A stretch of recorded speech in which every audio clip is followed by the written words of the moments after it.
The 64-year-old British woman who went missing, body has been found. Police deny chasing vehicles that result in schoolers' death. Police tell Lion man charged for having ammunition. Cavaliers crowned king of Caribbean clubs. This is Undiluted News. Mikey Bones reporting. The police are denying claims that a high-speed chase was involved in Monday's crash, which claimed the lives of two children on Bustamante Highway in Clarendon. The victims, a boy and a girl, attended Lennon High in the parish. Two other students remain hospitalized. One of them is said to be in critical condition. ACP Gary Mackenzie, commanding officer for the Public Safety and Traffic Enforcement Branch, said the consequences of events started when a joint team initially tried to pursue the first car, a Subaru, which was suspected to be operating as a taxi illegally. The pursuit started in the Mapin Town Center after the driver of the car disobeyed the signal of the police that he should stop the vehicle, but that the team abandoned the effort shortly afterwards because of the manner of his driving. Several minutes after, news came to the police that a crash had occurred, and when they went to the scene, it was observed that this was the same vehicle that actually drove away, the officer said. The House of Representatives on Tuesday afternoon approved an extension of the Zones of Special Operations (SOZO) in several communities across the island. National Security Minister Dr. Horace Chang piloted a motion for the extension in Denham Town, Mount Salem, Augustown, Greenwich Town, Parade Gardens, Norwood, and Savannah Lamar. The 180-day extension will expire in June of 2025. A 25-year-old man was released from ammunition charges on Monday after his lawyer accused the gun court of receiving contradictory testimony from the lone police witness. Nico Hines, the defendant, was charged in April of this year when police raided his home in Grandspen in St. Andrew and found over 50 rounds of ammunition. He was released after his lawyer, Samoy Campbell, and King's Counsel Peter Champagne asked the trial judge to halt the proceeding because the only witness had confessed to being dishonest. Hines was charged by the police for being in possession of and stockpiling 51 rounds of ammunition. According to the police who charged him, the discovery of the ammunition was made in the ceiling of Hines' bedroom on April 3rd of 2024 following the raid.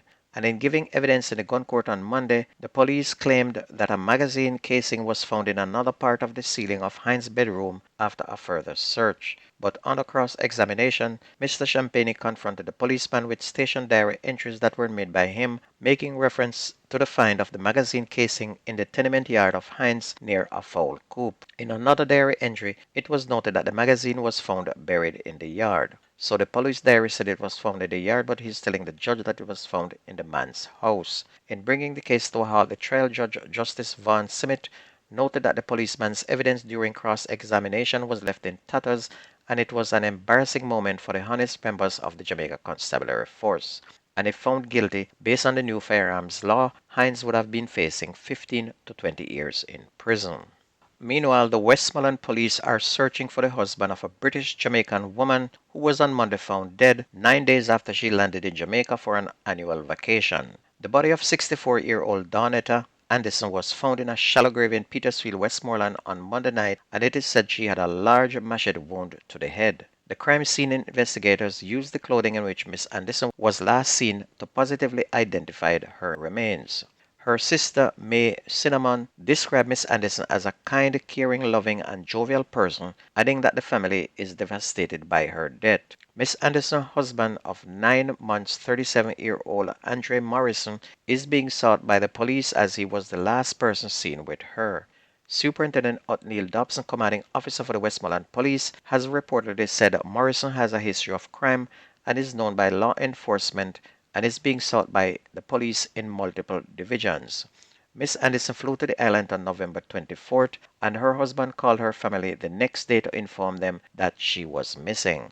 Morrison claimed that he left her at a location in Negril, and when he returned to pick her up, she was not seen.